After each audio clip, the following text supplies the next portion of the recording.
Hi everyone, how's everybody doing? This is Ragu with 401 team at LePage Ignite. Thank you for joining me. Today I was actually caught off guard by reading a couple of articles online, which is like, wow, it just really threw me off. One of the article was COVID-19 stings Toronto real estate market as sales plunge 69%. And you know what? To my surprise and to anyone's surprise, they're not wrong. The sales have plunged, and you can probably relate in whatever industry that you work. Sales have plunged, right? Economy's on house arrest. We're all locked up. You know, what do you expect? I don't need to be an economist to tell you why sales are plunging. You can actually go with a barrel and then people will pay you to take oil away now. Like, when did that happen, right? So sales are plunging, but the article goes on to explain how equally new listings that are coming on the market, so essentially inventory that's coming on the market, has also plunged equally, almost 64%. So as you can see, sales are plunging, but the inventory is plunging. So there isn't enough inventory out there, or good inventory out there, for anyone to be saying, okay, you know what, sales are plunging by 69%. Inventory has increased. Now, Toronto real estate market is in a bubble or whatever. Let's go get some good deal. We're not there yet. Okay? So definitely not. And you know what? In my assumption, I knew that this was going to happen, but obviously a lot of reporters or media channels are looking at the first half of the month and they're already throwing the articles in your face with all these horrible and scary titles.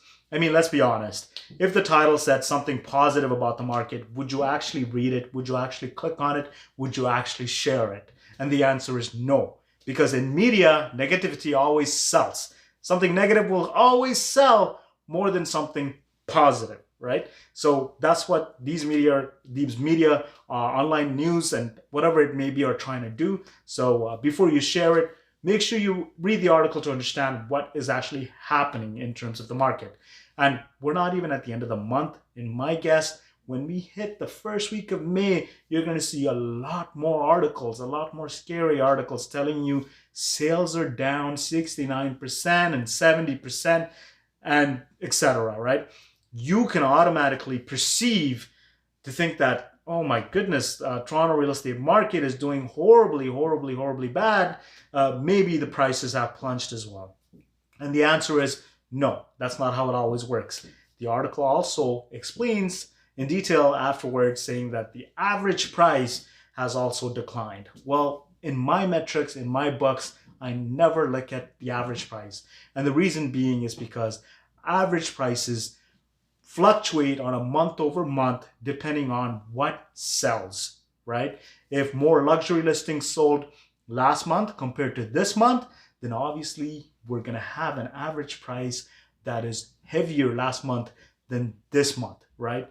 What you need to follow as a home seller, as an investor, is the home price, MLS home price index, to see how the prices are fluctuating up and down.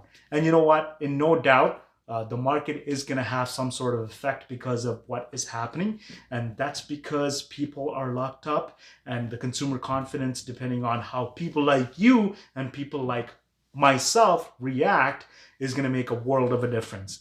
But these titles that are coming out are partially incorrect, and we need to really read the title and understand and see what's in the middle of the line to see what they're trying to say, right? So they're saying that the market, the sales are plunging, but at the same time, the inventory is also plunging, right? So again, don't be alarmed, don't be scared. You will be seeing many titles like this. We report on the numbers, right? People have told me, well, you're a realtor, you must be pro of, a good real estate market for the sellers. And I'm like, no, absolutely not. My job is connecting a seller with a potential buyer, right? Whatever transaction it may be, I can be representing a seller or a buyer. We don't really side on anyone. To be honest with you, for us, a hot seller's market is bad news and a hot buyer's market is bad news. Because when a hot seller's market happens, we're going to have difficulty working with buyers.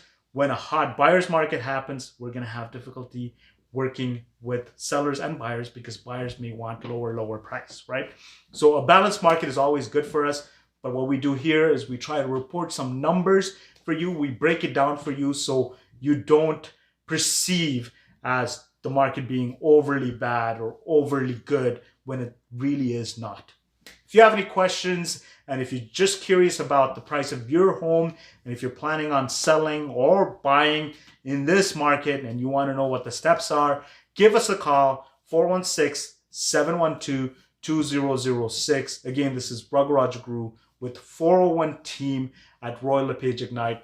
Thank you so much.